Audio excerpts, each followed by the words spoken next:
This is Visitor's Book, and I'm Maya, your host. In this program, we're going to be meeting with diplomats and foreigners who live here in Pakistan, and we're going to find out what they really think about the country.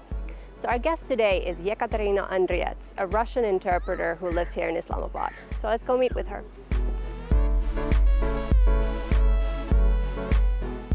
Hi, Ekaterina. How are you? I'm fine, thanks. And you? Good, thank you. So nice to have you here today. It's such a wonderful weather for once. Yeah, very nice. It's getting warm. So you've been here about 3.5 years now, right? Yes. Before we get to you in Pakistan, I wanted to start by talking about your past, where you're from, and where you were actually born. I was born in Vladivostok, and actually That's the far east of Russia. Far eastern part near Japan and South Korea as well. Wow. So I was born in already Russia. Soviet Union broke. Yeah, that was right after. How Yeah. much did people actually still talk about the Soviet Union when you were growing up? Was it still like a topic, or wasn't much discussed anymore? Some people really miss the times, especially older ones. Right. But I don't know how it feels like living in Soviet Union. So Yeah. But your parents obviously went through all of that. One of your parents is from the Ukraine, right? Yes, my mom. Okay. Did you ever get a chance to visit Ukraine, or was No. it too far away from No, Vladivostok? unfortunately, it was too far away, Yeah. and most of the relatives already died or left. Okay. Yeah, so I don't have much connections over there. Yeah. What kind of a city is Vladivostok? Is it very big? Is it very multicultural? Are there people from nearby countries living there, or mostly Russians? No, it's not multicultural. There are many actually Chinese people and Asians in general. Okay. They come to visit as a tourists or sometimes for study purposes. Yeah. Okay. And what about, like, I would imagine, like, right after the Soviet Union, there would have still maybe been some people from Central Asian republics living in Russia. Was that also the case in Vladivostok? No, not really. There were some, laborers, Chinese laborers. Actually, Right. there are a lot of them. Yeah. So otherwise, it's pretty much, only Russians. Okay. All right. Is it a big city? Like, is there a lot to do? How was it It growing is up? biggest city in my region. Yeah. It is situated on the hills, Okay. so it's actually very beautiful. You can Yeah. see different lightning.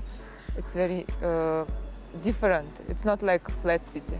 Yeah, it's so hard for me to imagine, because, like, mostly when I think about Russia, I think about like St. Petersburg or Moscow, but Vladivostok is something that's so far away that I have like no idea what to even imagine or expect from a city like that. Like, is there a big cultural scene there, or is it mostly like workers, and what is it like? It's actually a port, a marine port. I see. So okay. it's situated near the sea. There are a lot of beautiful beaches. Wow. There are bridges as well. Very nice. beautiful one. And some people, compare it with San Francisco. It was Really? very Wow. popular back then to compare it with the city. But Yeah. it has a Russian touch, obviously. Of course. Yeah, and architecture and everything is like Yeah. pretty much like in Russia. Okay. The rest of the Russia. Great. And if we think about, like, I would say it's quite far away from like Europe or other areas. Do you see like a cultural difference to the rest of the Russia? To be honest, not much. But generally in Russia, Japanese and Chinese cuisine is very popular. But Okay. in my city, it's too much popular. Yeah? Because we are very close. Yes. Okay. So many people are very much fond of Japanese food, Chinese food. Nowadays, even Korean food. Okay. Before we had less influence of it. Right. What about the weather? Is it also very cold there, or is it more like milder weather? It depends. In winter, it gets cold, like especially Colder than here? Yeah, obviously, it gets maybe minus 20. It can get sometimes even Okay. colder. Yeah. But summers are very warm. Yeah, exactly. Summers are like plus 30, also can reach sometimes. Exactly, yeah. It gets very warm and it feels very different from here, right? Because it's the kind of like dry warm. No, we have a lot of moisture because we are near the sea. Ah, okay, so that's also different. Huh, makes sense, yeah. And now would be a very cold time in Russia, probably. Yes, much colder than here. Yeah. Okay, so growing up, did you travel a lot? Were you exposed to like foreign cultures much? Could you ever have imagined that you would one day end up in Pakistan? Definitely not. Yeah? Yes, but I was growing up pretty much in the same city. I was just sometimes traveling to nearby a smaller one to visit my granny. She's living there. Yeah. And apart from that, I didn't travel much abroad. Only once I went when I was a teenager, approximately 15 years old, but it's still a kid. So I traveled to China. Okay.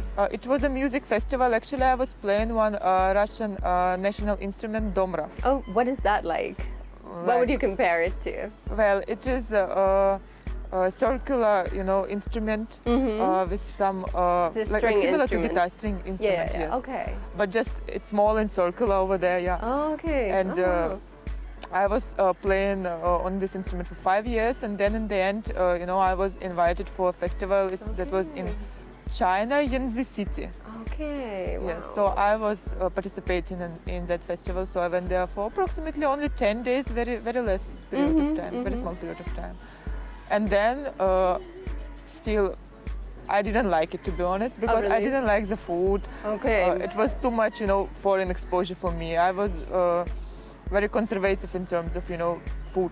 Okay, so it was a bit of a culture shock for you. Yes, it was a culture shock, and then when I came home, I right away, dreamed about having some food that I was habitual with. Yeah, traditional Russian food. Traditional, yes.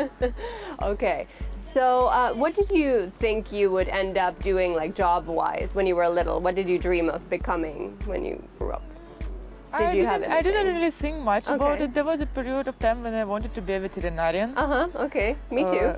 That's a very popular one, I think, for young kids. Because young kids, they love animals, so it's obviously. Then I guess I wanted to become a designer, but it was not very strong wish. Like it was just like a preference, more likely. And in the end, I ended up, doing my undergraduate studies in industrial design. Okay. Yeah, so it's pretty much it. So that, you actually ended up going to study in South Korea. How did you? How did that idea come to you? Since you said you didn't like it in China that much, then you decided like, oh well, let's go to South Korea. No, actually, I didn't have this idea at all, and I didn't want to go anywhere abroad for my undergraduate studies. I wanted to stay back in Russia, and actually that time I was very much like patriotic. I wanted always to spend all my life in Russia. Yeah. And I was very fond of Russian literature that time, so I was planning to get admission to Russian University for philology. It's basically Russian language and literature. Yeah. Okay. Yeah, but in the last year of my high school, some professors from Korea, from my university that I later got admission in, they came to my school and they started introducing themselves. So I got just curious and I started participating in admission process, and it was just like for fun. Okay. And in the end, when I got admission, I was like very shocked because it was that time that I have to submit my documents already to Russian University. And then I just submitted for part-time learning. So I got admission in part-time learning in Russian University, and then I right away went to South Korea. Wow. So what did your parents think? Would they have liked you to stay somewhere closer by, or they were like, oh, great? My mom was very happy, actually. My parents were pretty happy. They wanted me to go abroad and experience it, and I was not very happy about it. I was like, I don't want to go anywhere. Yeah. But in the end, I never regretted it. And you were basically studying in Seoul, the capital of South Korea. Actually, it was Ulsan city. Ulsan. It is a few hours far from Seoul. Okay. Actually, not close to Seoul. Right. Yes. So how was your whole experience in South Korea? Was it the same that you had trouble adjusting to the food and culture, or did you end up liking it in the end? No, actually, it was much better than maybe because I was older, Yeah. and also I always used to be fond of spicy food, but in China I was exposed more to sweet food, like Right. sweet chicken, sweet sauces, and I was not Okay. very much fond of it. Yeah, So yeah. when I first time tried Korean food, like it was maybe kimchi also, all these traditional things. Yeah. Actually, I really liked it. Okay.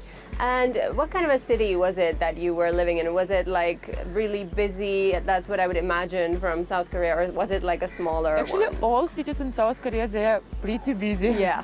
Yeah, and there are a lot of nightlife as well going on. It's very busy.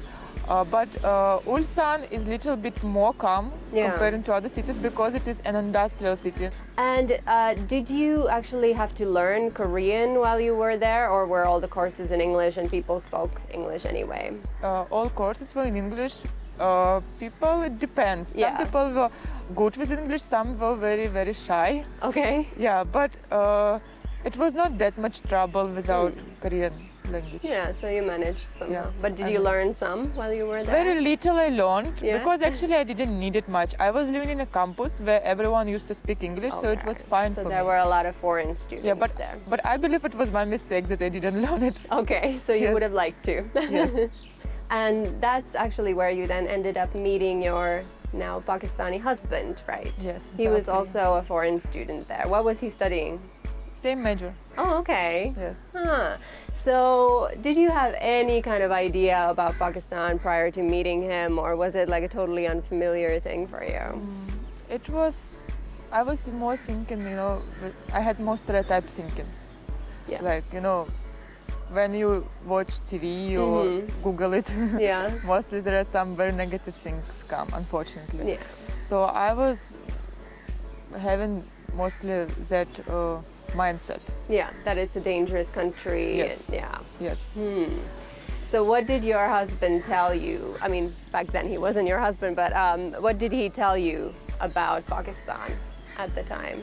Well, in the beginning we were not much talking about it. Later on, he was telling me different things. He was telling me that it's pretty not like, not what you can see in social media. Yeah. He was saying me that That it's different, yeah. it's more open. I used to think that all people, wear just black abaya and everything. right, yeah. So, but it's not like this, obviously. Yeah, So, yeah. it was. Wow. So, like especially in Western countries, people have this kind of a negative image of Pakistan, that it's all terrorism and conflict and so on. Is it the same in Russia? Like people think quite negatively about the country? I guess so. I guess so, and it's also because of Islam. Yeah. Unfortunately, there are many stereotypes as well about Islam In that Russia. are not true, but people believe that Yeah. they take place There's a lot of Islamophobia in Russia as well, you would say.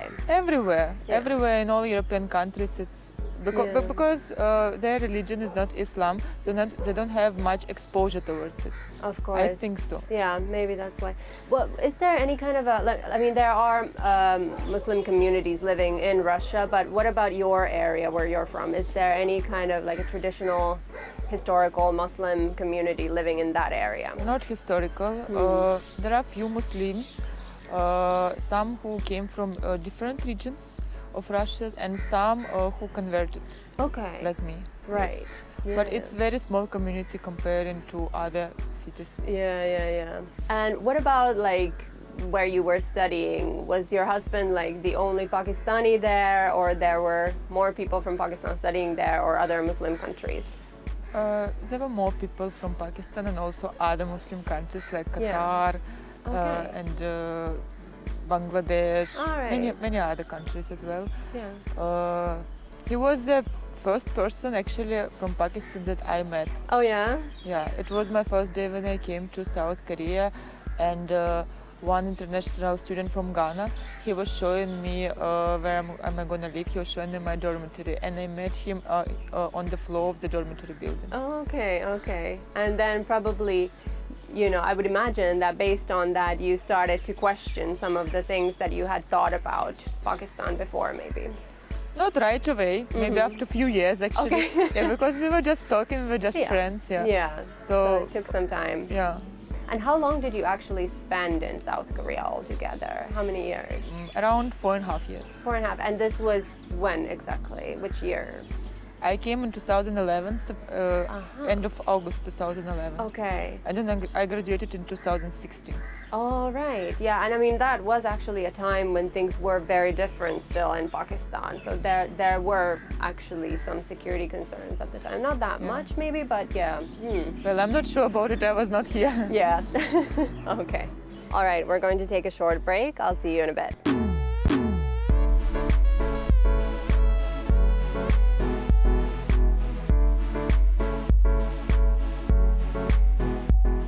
Welcome back. I'm here in conversation with Ekaterina Andriets from Russia. So, Ekaterina, after 4 years in South Korea, then you started realizing that you might want to marry this man, right? Yes. Yeah. Did you? You actually ended up moving back home for a while after finishing your studies, right? Yes, I came back for a year and I was working in a Russian company for this period of time because we were not actually sure, when it's gonna happen because we both belong to totally like different countries and we didn't know exactly how to organize everything. Yes, and where it should happen, whether it should happen, in South Korea or in Russia or in Pakistan. But in the end, I thought that it will be better for me to come here. Okay. Did you have a lot of doubts in your mind about moving to Pakistan? No? I had actually, and I still have, a lot of trust in my husband. And I always trusted what he was telling me. And I knew that he was not, trying just to make me feel good so that I'll come and get married to him. Yeah. Yes. So I trusted him, and whatever he was telling, I just believed him and I came. Okay. Did you have a lot of questions about what your daily life would be like here, and was there anything that kind of made you question things? Not really. Actually, I was not too much into details. Okay. Yes. And eventually when I came, obviously I had some cultural shock because it's very different from Russia and from Korea as well. The lifestyle, everything. Yeah, for food sure. also. I had some struggles with the food in the beginning because not with spices, but with amount of oil people put. Yeah. Yes. For sure. And what about your family? I mean, once you announced that, okay, I'm going to be moving to Pakistan, what was their reaction? Were they concerned or they were very supportive? No, obviously they were concerned because they were not too much exposed to outside world as well. So they, especially Muslim countries, so they didn't know how Pakistan is. So that's why there were a little bit doubts, maybe I should not go, maybe he'd better come. Right. But it was fine in the end. Yeah? Yes. Okay. So another interesting thing that happened to you then was that you ended up converting to Islam. Can you tell me a little bit about how that happened? Yes, it was in Russia. I was in Russia at the time. I was working for a company and that was after South Korea, right? Yes, after South Korea. But it didn't happen just in one day. It took actually many years. Like I was not exactly studying about it, but I was curious about it. Wanted to know more. Yes, and it was not a constant process. It's not like I was constantly, Googling about it or talking to people about Islam. No, it was not like this. I was not even thinking about, changing my religion, but eventually there were a few things that made me like Islam, especially the idea of God. Like, Christian people, they think that, for example, in Russia, they think that Jesus is the son of God. Yeah. That's what they believe. So, some people believe, other Christians, that God is himself a Jesus, but it's the very concept, confusing, right? The concept was very different in Islam. That it was not like a human. It's just some high power, and this was fascinating for me. Yeah. And You know, there's, like we just discussed, there's a lot of like Islamophobia and negative stereotypes about Islam all over the world, especially Yes, in Western unfortunately. countries. Was that something that also made you hesitant about embracing Islam? Were you worried how your family, your friends would react if you became a Muslim? Obviously I did. There were two things that were worrying me. Like one thing was hijab. Like, you know, I was like, why would woman need to cover herself? Like, I was actually very much against it Yeah. in the beginning because I had a lack of knowledge. Yeah, and another thing, I was worried how will my relatives react and how will they, you know, generally live in society, especially like Russian society, if I have to, you know, put on scarf Because and it's everything. very visible, yeah. Yes, but in the end, they did it all in Russia, Yeah. and it was totally fine. How did you break the news to your family? I was always straightforward. Yeah. So in the beginning, before I converted, actually, I used to prepare my family. I used to tell them that, oh, you know, Islam is such a beautiful religion and so on. But whenever I just converted and I told them straightforward that I'm a Muslim now, I realized that they were not prepared at all. Oh, wow. Yes. It was hard for them, but Alhamdulillah, it's getting better. And now, like, you've obviously spent a lot of time teaching them and correcting their misconceptions about Islam, would you say? Firstly, I was trying to do it, but I think for now it's better, you know, to keep neutral, to stay neutral. Yes, because some things, like for example, me wearing scarf is still, you know, shocking. Still, for them, yes. still they struggle with Yes. that. Yes, but inshallah, it's getting better, inshallah. in future. Yeah. And was your family religious? Like, did they used to go to church at all? Because when you think about Russia, obviously there's the history of communism where religion obviously wasn't a part of at all. How was that? Yes, because of communism, any religion, you know, any kind of religious is not actually considered to be good in Russia. Yeah. So even Yeah. if you are very religious Christian, let's say, Russia has Orthodox Christianity. Yeah. If you are very religious Christian, even then, majority of the people, you know, might judge you for that. Yeah, they exactly. will not like talk to you straightly, but they will not like it. Like, oh, they might have some certain stereotypes. Actually, people tend to think that religious people are not not intelligent enough. Right. You know, there's something similar in Northern Europe as well, where people tend to think that if you get into religion, any religion, you've sort of gone crazy. You know, you've lost your mind a little bit. Yes. And it's probably because of the Enlightenment movement, you know, that there was more this movement towards science, and then religion was sort of rejected as something backward and something that shouldn't be part of modern life anymore, right? Right, but that's a beautiful fact about Islam, that it's all based on facts. Exactly. And it's a very, like, it embraces science also. Yes, yes. So did that in any way help explaining your decision to your family? Not really. Yeah? Not really, yes. Actually, even before I converted to Islam, I had this information that, you know, Earth will not exist forever. There are certain cycles of planets. That planet is born and then planet will die. And it's a fact, scientific fact. So obviously it will happen to the Earth itself. So we're not here living forever. Yeah. Like, nobody obviously is living forever, but even our planet is not gonna last forever. So for me it was also, you know, very obvious fact, but it turned out that some people don't believe it as well. Yeah. Right. Was there, I mean, you mentioned already that this concept of God in Islam really impressed you. Was there anything else that, like, made you go like, okay, this is it. This is like something that you discovered about the religion that made you take the final step of converting?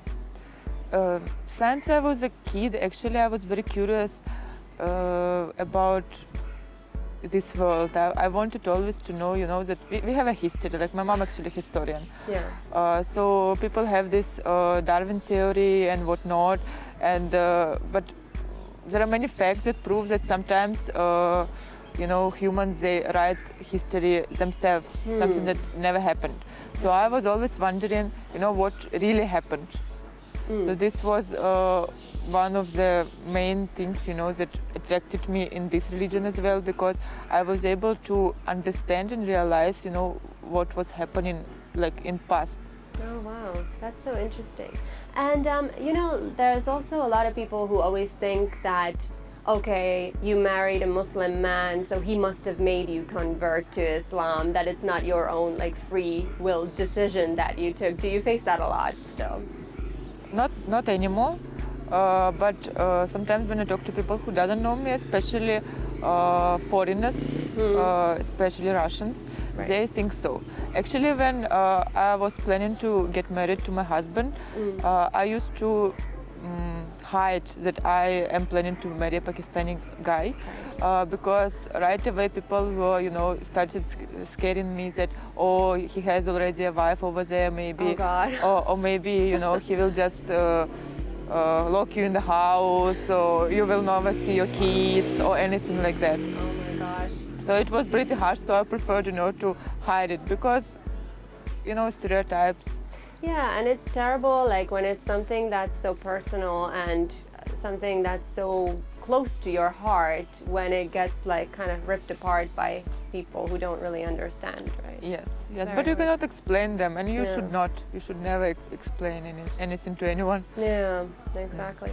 So talking about you getting married, where did that then end up happening? Did you come to Pakistan for the wedding, or did that take place somewhere else?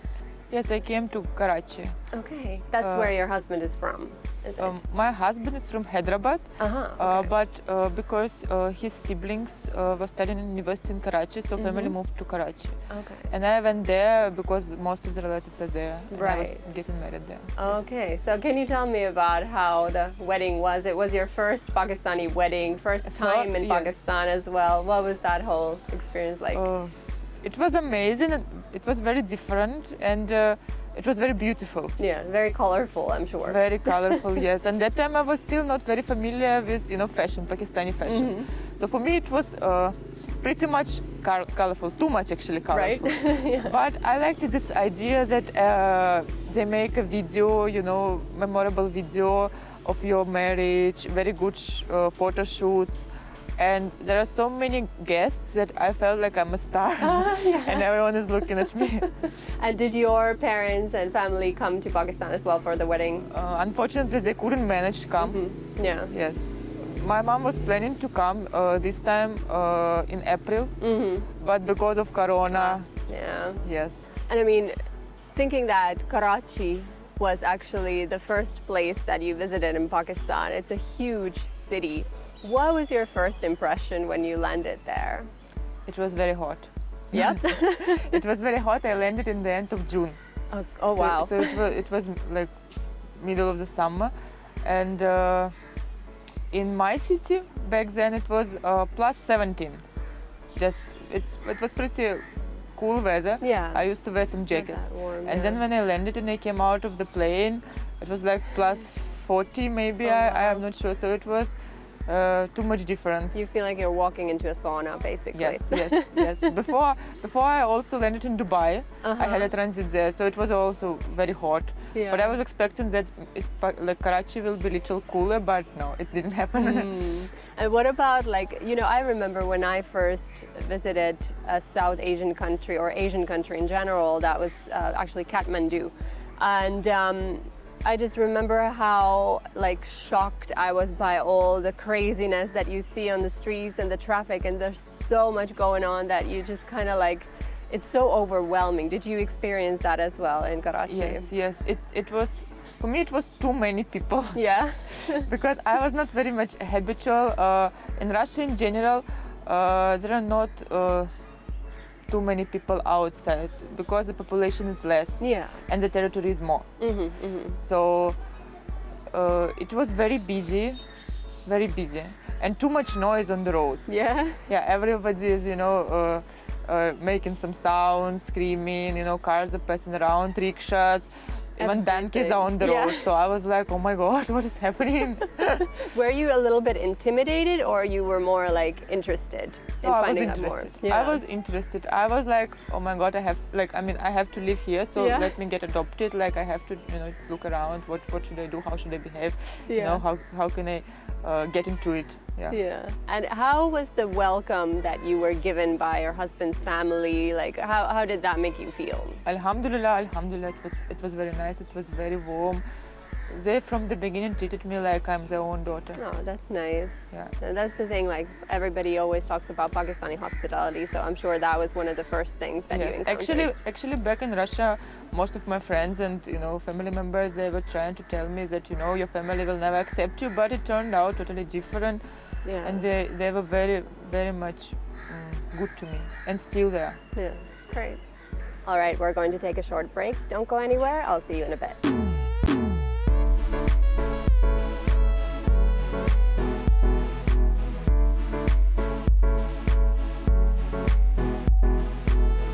Welcome back. I'm in conversation with Ekaterina Andriets from Russia. So now we've moved inside FACE, the Foundation for Arts, Culture and Education. Have you ever been here before? No, it's my first time, but we were just talking about I play dombra, and now we're surrounded with so many musical instruments. Yeah. So going back to your story, you first came to Karachi, but how quickly did you move to Islamabad then with your husband? After a month, I guess. Okay, so you spent a whole month in Karachi after the wedding. A month, so maybe 2. Okay. I don't remember exactly, yeah. How was the difference like for you moving from this huge bustling city to the calm and nice Islamabad? Actually, first I moved to Rawalpindi. Oh, is it? Okay. I spent there for a month approximately, and then I went to Islamabad. Okay. So it was good. Yeah. I liked it, Rawalpindi, a lot. Islamabad is also nice, yes. Okay. Do you prefer like the crazy, the street life that you see in bigger cities, or do you like the calm and? No, I like calm atmosphere. Yeah, that you like more. Yes. Yes. Okay. So how long would you say it took for you to get used to all the cultural differences and all the different new things that you faced here in Pakistan? Not much. I get used to it pretty fast. Okay. Yes. Actually, the hardest thing for me here was that there is no much things to do. Right. Because back then I was working in Russian company.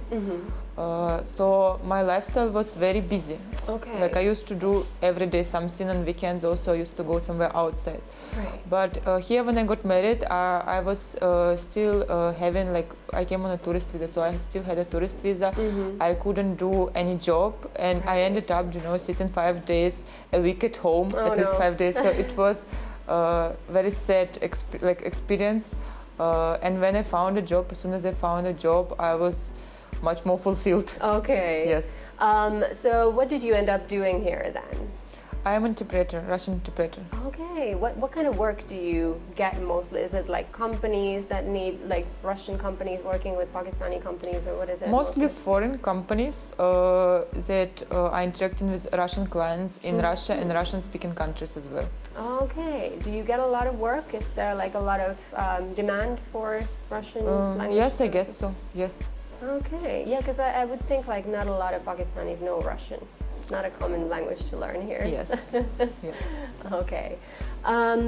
Yeah, so you said you had a hard time in the beginning before you started working. Did you know any foreigners here at the time, or mostly just your husband's circle? No. Only my husband relatives, my husband friends. That's all exposure I had. How did you get to know more people here then?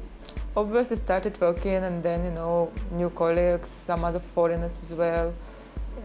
That's how it happened. And you said previously that you wanted to live in a Muslim country after you converted to Islam. What kind of expectations did you have regarding that, and were these expectations fulfilled by Pakistan? Yeah, definitely they were. Actually, when I converted, I was in Russia. Yeah. And that new things that I started doing, like namaz and hijab, it was very hard to do in Russia because there were too much attention towards it, and it was not positive attention. Sometimes people themselves are scared, when they see somebody praying or something like that, or some girl in a scarf, this right away associated with terrorism. Okay. So coming here, when everyone is familiar with namaz and hijab, it is much easier. Yeah. And of course, I don't know if you had the experience of observing Ramadan in Russia. Did you? I spent one Ramadan in Russia only. How was that? Nothing special because nobody was, fasting there. So I was the only one, and then in the beginning I was shy to tell that I'm actually fasting to my colleagues. So I was pretending that I already had a meal somewhere outside. I used to go for some time out of the office, and then I used to come back, pretend that I eat. Yes. Wow. And then people used to offer me why don't you have some sweet dessert, for example, when there is somebody's birthday, and I was like, no, thank you, I'm on a diet. Oh, wow. Oh dear, that must have been difficult. I could have told about it, but that time I was new to Islam, and I was everything was new, everything was, not easy. So I preferred, to hide it that time. So were there any challenges for you in Pakistan then? You mentioned the food was tough to get used to. Food. Was there anything else? To be honest, I cannot recall anything right now in my memory because people were very nice to me. Yeah, so they were very welcoming. Yes, and whenever I had any difficulties, I always, found some help and support. That's true. Great. So now you've spent over 3 years in the country. You must have seen different areas. You've probably traveled a little bit. Yes. Where all have you been so far? I got married in Karachi, then I also was living, as I mentioned before, in Rawalpindi. Now I'm in Islamabad based, and I went to Hunza Valley and Sakkar and Hyderabad as well. Oh, that's amazing. Yes. Any favorites among them? Hunza Valley, definitely. That's it's your a very favorite beautiful place. What was it about it that impressed you so much? Mountains. Do you have mountains in your area in Russia, or is it more No, flat? we have mountains, but I've never seen them there because I didn't travel. Russia is huge, so I didn't travel there. Yeah. And that's actually something very common when you grow up somewhere. You don't really end up traveling or seeing the sights as you do somewhere else. Yes. Is there anywhere that you're still hoping to go here in Pakistan, a trip that you're planning? Maybe Lahore or Muri. Oh, you haven't been to Lahore yet? No, but it's in plan, inshallah. Hopefully. And your mom is still planning on coming here? Yes, I hope so. Yeah. Do you think you have to do a little bit of convincing still, or has she by now gotten to know that Pakistan is actually quite safe? No, she knows that Pakistan is different. Actually, she has some health issues right now as well. Oh, okay. Oh, so it's not that much about Pakistan rather than her condition. Yeah, and of course with the coronavirus, it's a little bit tough here dangerous. now. And so now you also have a 1-year-old daughter here in Pakistan. Do you speak Russian with her?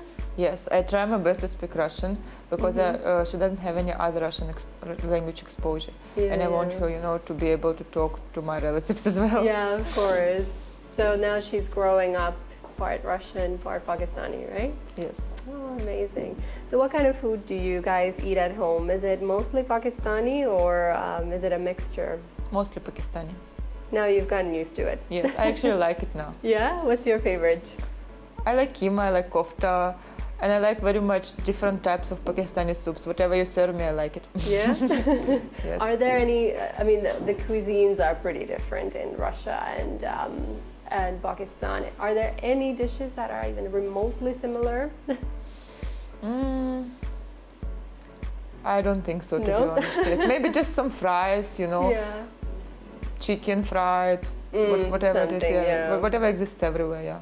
Do you ever cook Russian food here? Or is it too difficult to find the ingredients? No, it's not too difficult.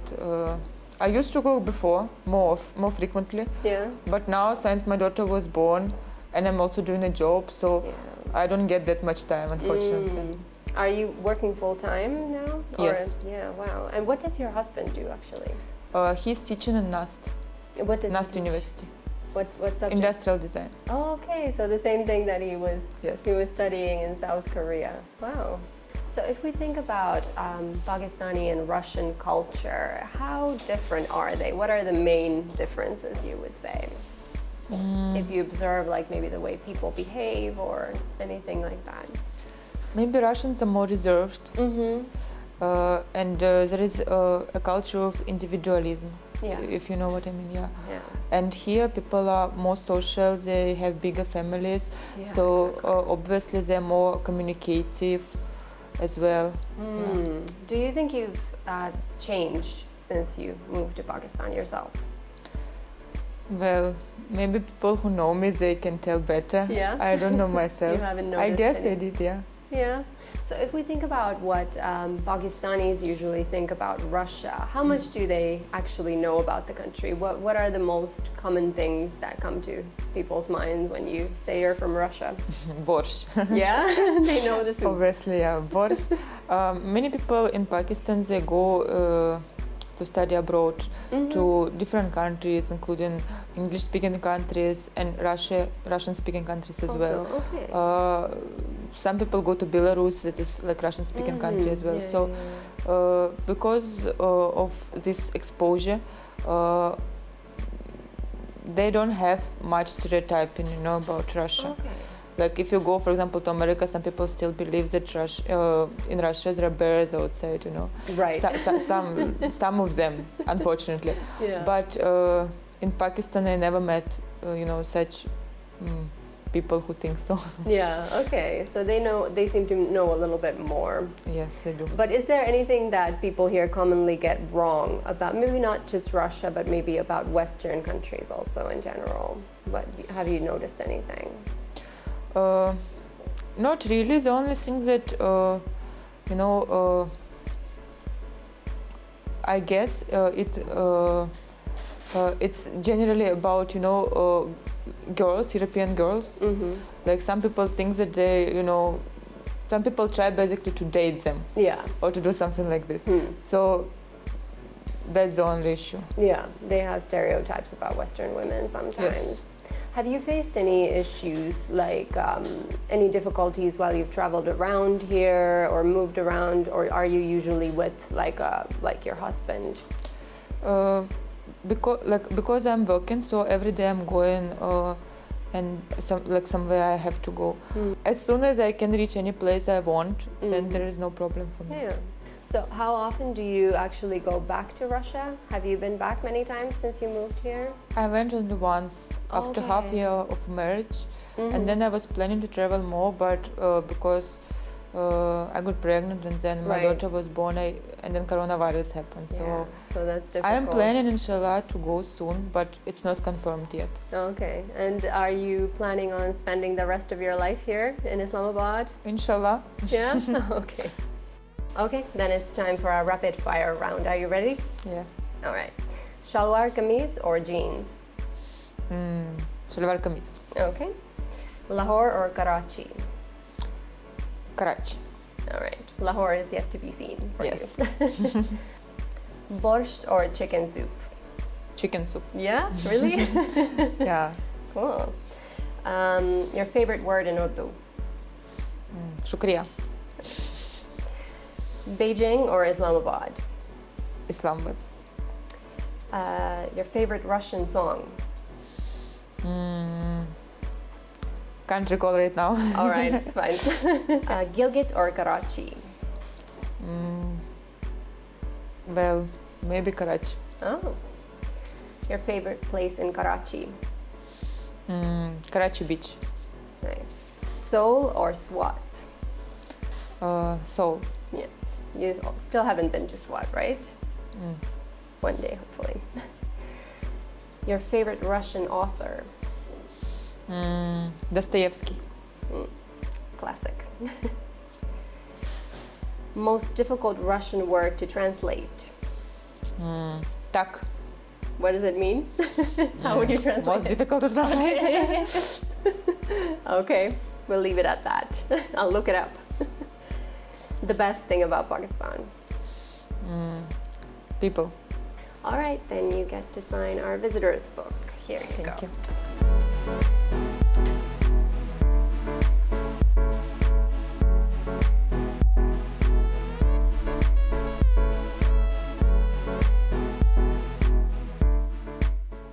All right, let's see what you wrote. People's hospitality is the most essential thing for travelers. That's true. Hopefully we'll see more travelers in Pakistan. Inshallah. Thank you so much for being on the show, and I hope you continue to have an amazing time here. Thank you. That's it for today. Please join me again next week, and don't forget to follow us on our social media accounts at indus.news. Stay home, stay safe, goodbye.